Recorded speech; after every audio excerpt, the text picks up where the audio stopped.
You think you know how Juice WRLD died, right? The overdose? The tragic end to a promising life? But what if everything you've been told is wrong? Lil Bibby, one of Juice's closest allies, has just dropped some shocking new details that completely flip the narrative. And what's even crazier? His revelation finally lines up with what Juice's girlfriend, Lahi, has been saying all along. So, if you thought you knew the truth about Juice WRLD's death, think again. In the courtroom, Bibby exposed dark truths that nobody saw coming. And trust me, you're gonna want to hear this. Let's dive in and unpack the bombshells Bibby dropped under oath, the shocking facts that were buried, and how they change everything you thought you knew about Juice WRLD's final days.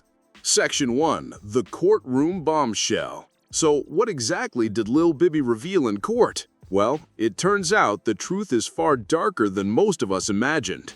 Court documents and testimony exposed that Bibby had a much deeper understanding of Juice WRLD's addiction problems than he ever let on. And shockingly, his knowledge didn't lead to intervention, it led to even more troubling decisions. Bibby had previously painted himself as Juice's mentor, the guy who guided him through the highs and lows of the music industry. But in those court statements, Bibby admitted he knew just how bad Juice's addiction was, including the fact that Juice was regularly using extremely dangerous amounts of drugs.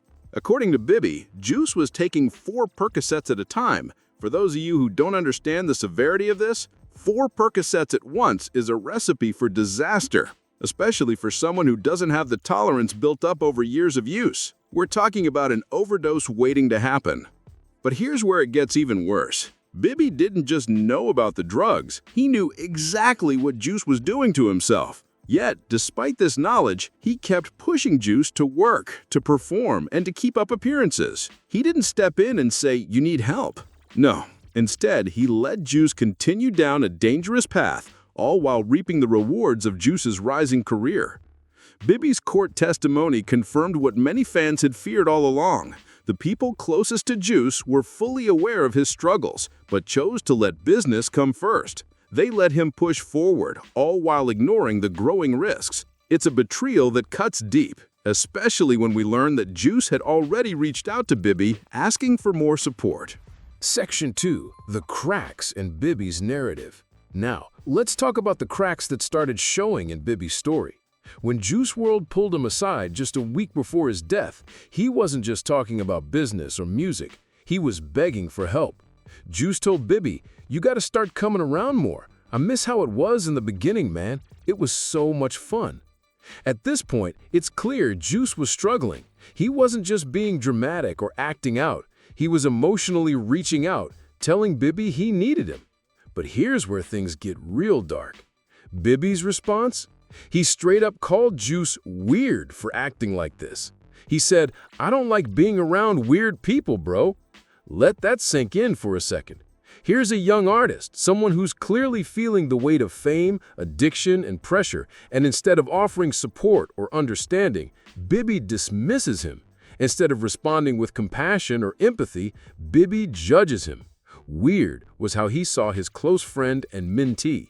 This moment, these words, they're a sign of just how far Bibby's supposed mentorship really went. It's a slap in the face when you realize that Juice wasn't looking for sympathy, he wasn't looking for pity, he was asking for genuine care and connection. But what did he get in return? Judgment. This paints a very different picture from the caring mentor narrative that Bibby had been selling to the public. Section 3. Juice's addiction, the real extent. Now, let's dive into the real details of Juice WRLD's addiction that were revealed in Bibby's testimony. What he shared wasn't just about typical drug use, it was about dangerous, life-threatening behavior. According to Bibby, Juice was taking 4 Percocets at once. That's right, 4. For those who don't know, that's a crazy high dose of opiates, especially for someone who had been struggling with addiction for some time. It's not recreational use anymore. It's a serious and escalating problem. And Bibby knew all of this. The most shocking part? Even with this knowledge, Bibby did nothing to stop it. He didn't intervene. He didn't try to get Juice help. He didn't even encourage him to slow down. He knew that Juice was walking a razor's edge between control and complete overdose, and yet, instead of stepping in, he let him continue touring, performing, and pushing through. This is where the situation gets even more troubling.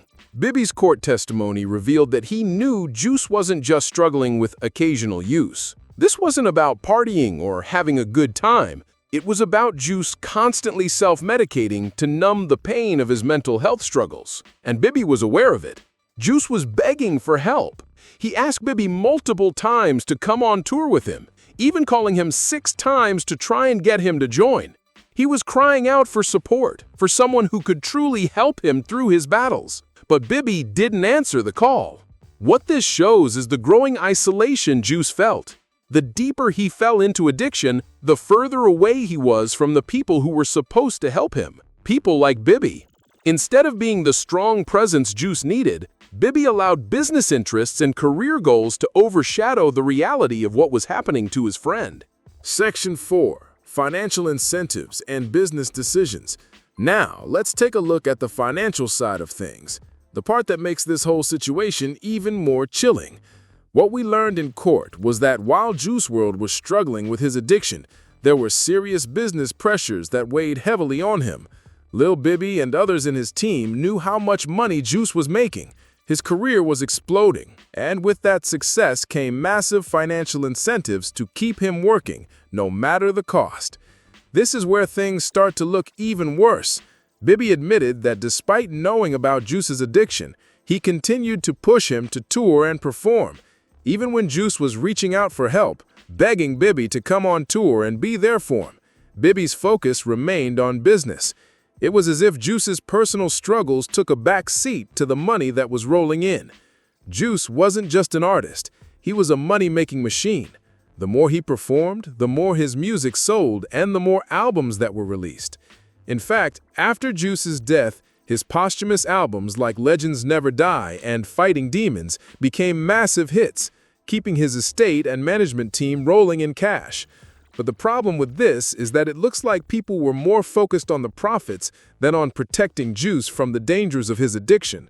This is where the real ethical questions come into play. Bibby's role as Juice's mentor and manager should have been about ensuring his well-being, not just making money off of him. But in this case, it seems like the business side of things took precedence. And when we view it through this lens, the decisions made become a lot darker. Instead of taking a step back and caring for Juice as a person, it's like he was treated as a tool for profit, something to be used as long as he could keep working. Section 5. Lahi's shocking testimony. Now let's turn our attention to someone who was right there when it all happened. Juice WRLD's girlfriend, Lahi. Her testimony shattered the official narrative of what led to Juice's death. Ali was there during Juice's final moments, and what she has to say completely contradicts what the public was initially told. In a raw, emotional statement, Ali outright rejected the idea that Juice died from a drug overdose. She didn't just hint at it. She said, "You guys think he died from a drug overdose? You are wrong. You're wrong." She went on to say that there's so much people don't know, and she's been grieving through it all, dealing with the aftermath while trying to let the world grieve in peace. So why is Ali, someone who was there in the room with Juice when it happened, so adamant about this? Is she lying, or is there a deeper truth that hasn't been made public? The frustration and anger in her voice are undeniable. This isn't just some casual comment. It's a direct challenge to the official story, and that's got people questioning everything. But Ali's testimony isn't just about the overdose claim.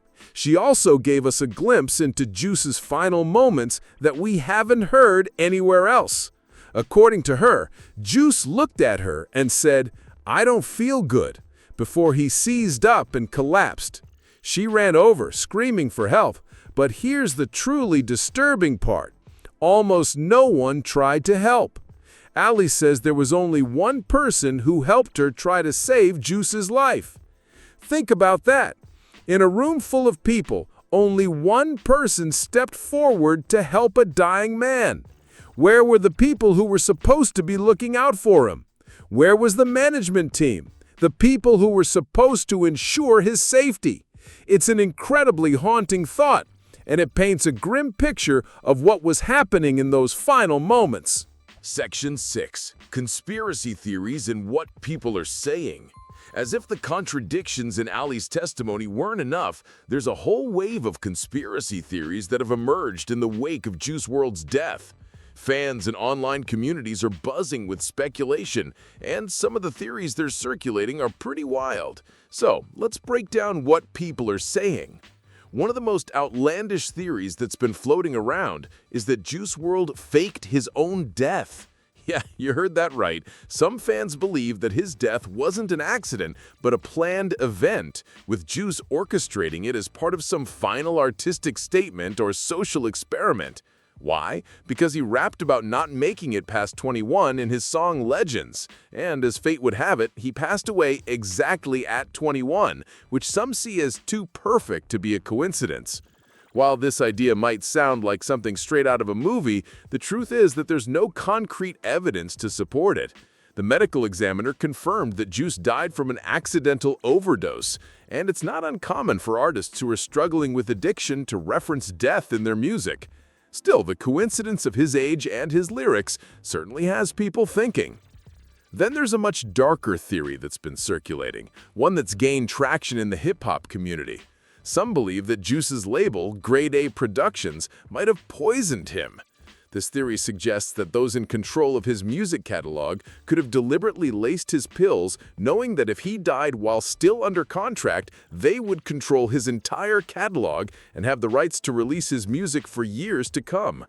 Given the large sums of money involved, it's not completely out of the realm of possibility, but there's no credible evidence to support the claim that his death was anything other than an accidental overdose. But here's the thing. While there may not be evidence of foul play, these theories do raise a troubling point. The financial incentives tied to Juice's death can't be ignored. The label, his management, and others stood to make millions off of his music and legacy. Some argue that his tragic passing came at a time when his catalog was set to generate huge profits. And while these theories may seem far-fetched, they've certainly sparked a larger conversation about the dangers of the music industry and how vulnerable young artists can be to exploitation. Section 7. Negligence versus willful endangerment. Let's take a step back and really examine the bigger picture here, because this goes beyond just Juice WRLD's tragic death. It's about the choices made by those who were closest to him and whether those choices were negligent or downright reckless. We've already seen that Lil Bibby knew about Juice's addiction and the dangerous levels of drug use, yet he continued to push him to work, to tour, to perform. The question we have to ask is, why? Was it just a case of mismanagement, or was there something more sinister at play? Bibby's testimony shows a clear pattern of ignoring the signs and the pleas for help. Juice wasn't just a celebrity to Bibby, he was a young man who was in pain, struggling with mental health and addiction. But instead of stepping in as a mentor or a friend, Bibby allowed him to spiral further, all for the sake of keeping business moving. And it's not just about Juice's personal struggles, it's about the bigger picture of how the music industry treats artists, especially young ones. There's this unspoken pressure in the industry to keep pushing artists to perform and create even when they're clearly not in a healthy state. This pressure is only amplified when you're dealing with someone as big as Juice WRLD, whose music and image were raking in millions. This leads us to a much darker possibility that Bibby and others around Juice may have actively chosen business over his well-being. This wasn't just negligence, it was willful endangerment. There's a clear line between failing to step in and choosing not to intervene because of money, and when that line gets crossed, the consequences are fatal. Juice's situation wasn't just ignored, it was swept aside in favor of continuing to make money. And in doing so, they may have sealed his fate. When you consider the weight of these decisions, the tours, the performances, the endless promotion, Juice was more than just an artist. He was a commodity, something that had to keep producing even if it meant putting his life at risk. The business side of things overshadowed his humanity, and that's a level of exploitation that goes beyond what most fans realize. What makes this even harder to stomach is that in Bibby's own words, he acknowledges that his presence could have made a difference. He admits that if he had been there more, if he had been more involved, things might have turned out differently. But it didn't happen. Instead, the priorities were clear: business over the life of a young artist. Section 8. The Aftermath and Industry Reflections. The aftermath of Juice WRLD's death has sparked a massive wave of reflection, not just among fans, but within the entire music industry. The revelations from Bibby's testimony and Ali's contradictions have forced us to confront uncomfortable questions about the responsibility that comes with managing young, talented artists. But it's not just about Juice WRLD.